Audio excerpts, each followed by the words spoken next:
the things that fascinates me is I've never had managers who disagreed with the idea that the employees control the success of the department, fixed operations, or actually it doesn't matter, any company.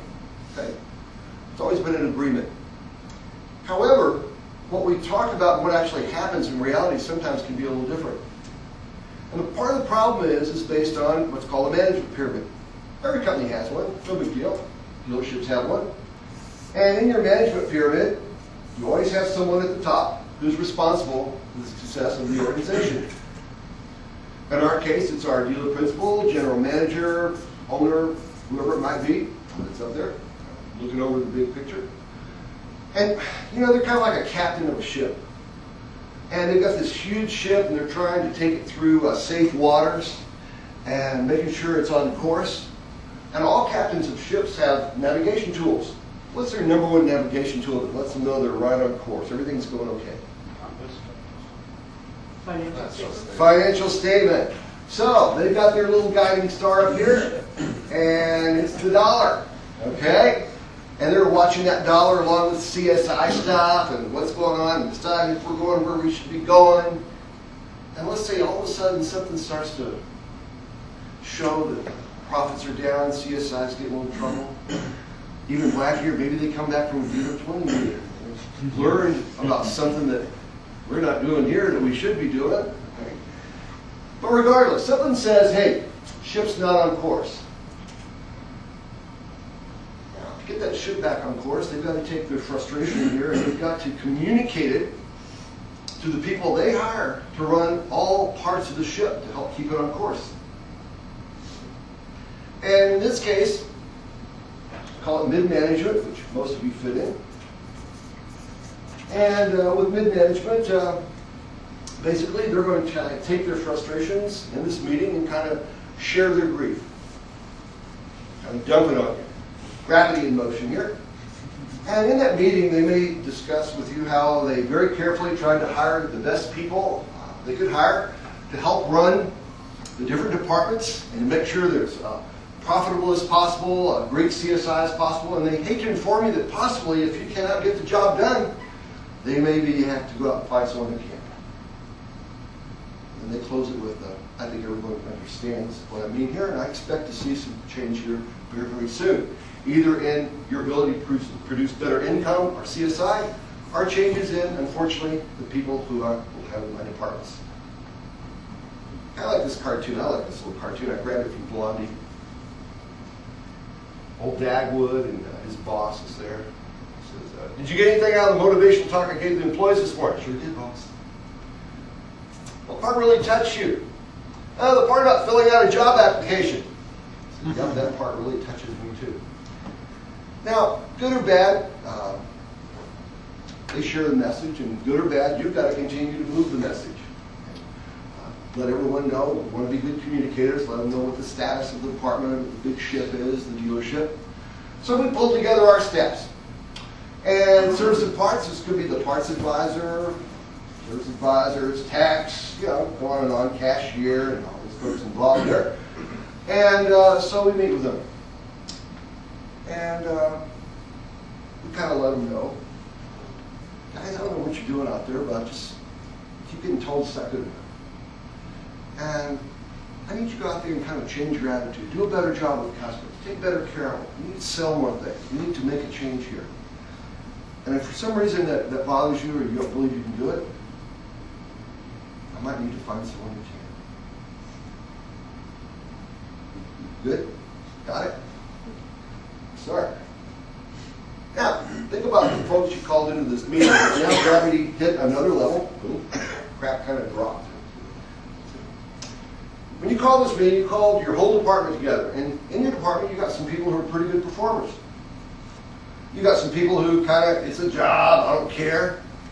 And the people who kind of look at it as just a job, I don't care, are sitting there going, oh yeah, he was in that meeting the other day. Must have gotten crapped on, I guess it's our turn. You know, he still never brings donuts to these things. I wish we had donuts. Yeah, I'd make these go a little easier. In other words, it doesn't really affect them. They didn't care before, they don't care now. But the tough part is the people who are actually going out there doing the best they know how to do, they're sitting there going, I don't believe this. I'm out there busting my chops, taking care of customers, working really as hard as I can, and I'm still being told it's not good enough.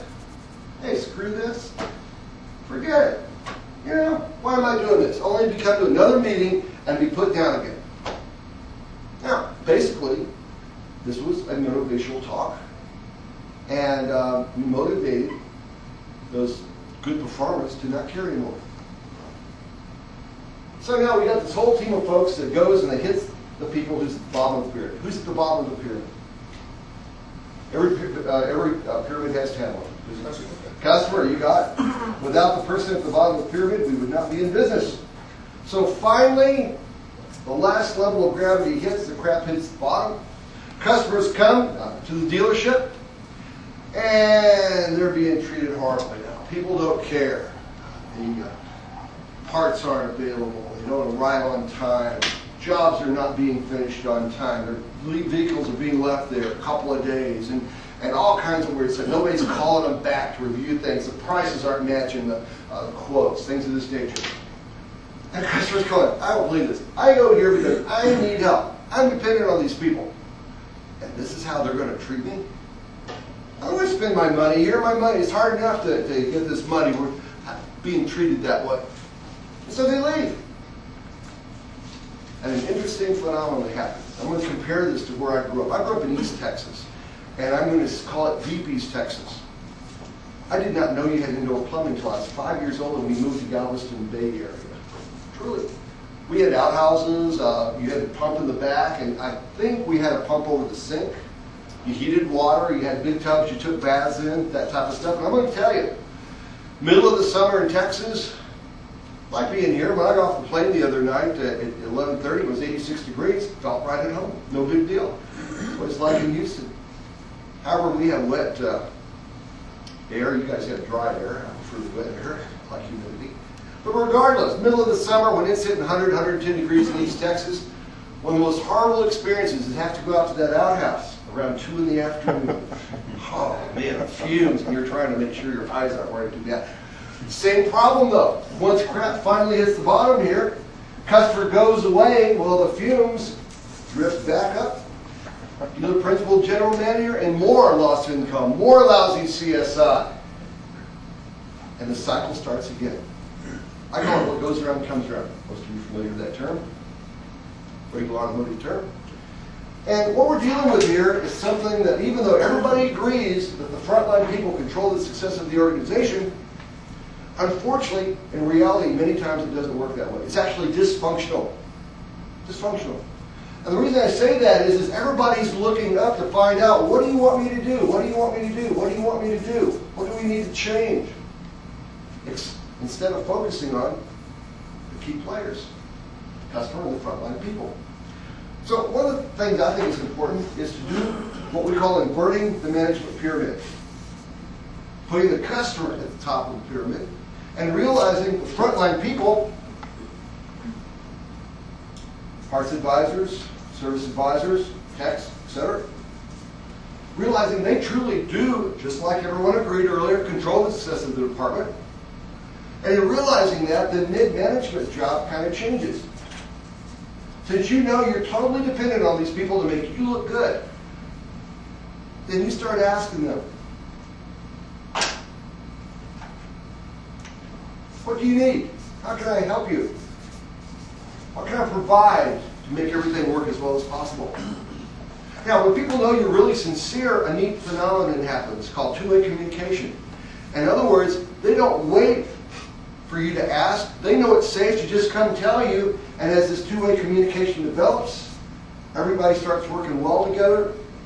Managers, team, everybody focuses on the customer, everything gets turned around. And so all of a sudden now, the customer sees these people care about them, great work environment, great environment to bring the vehicle to. They like coming there, they like the people that work there, and boom, everything shoots up.